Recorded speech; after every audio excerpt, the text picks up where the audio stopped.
আপনার চ্যানেলটা তারা কিভাবে নিল আপনার কাছ থেকে, এবং সেই চ্যানেলটা আপনি যদি না দেন তাদের কাছে, তারা কিভাবে পাসওয়ার্ড জিমেইল পেল? এইটা লাইন আইছে। হ্যাঁ, যখন নাকি আমি চ্যানেলে ঢুকতে পারি না, হ্যাঁ। তখন আমার কাছে দুইটা ইমেল শো করে। একটা হলো অপু বিশ্বাস অফিসিয়াল 100, আর একটা হলো আবরাম খান জয়। দুইটা ইমেল শো করে। আমার চ্যানেল কিছু নাই, শুধু দুইটা ইমেল শো করে। তখন আমার কাজের লোক ওই দুইটা ইমেলে যোগাযোগ করে। যোগাযোগ করলে এই জাহিদুল ইসলাম আপন একটা নাম্বার দেয় যে এই নাম্বারে যোগাযোগ করেন। ওই নাম্বারে আমি যোগাযোগ করছি। করার পরে যখন নাকি আমি ফোন দিলাম, ও তো আমারই সালাম টালাম দেয়, ম্যাডাম আসসালামু আলাইকুম, ম্যাডাম ম্যাডাম ম্যাডাম আপনি। আমি বলছি ভাই তুমি আমার আমার আমার চ্যানেল কেন নিলা ভাই, আমার অপরাধ কি?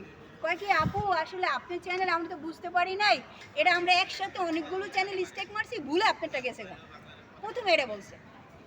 তারপরে আবার বলছে যে তাহলে এখন করণীয় কি? করণীয় করতে হবে, যেহেতু অনেকগুলো চ্যানেল স্টেক মারা হয়েছে, আমি দেখতেছি।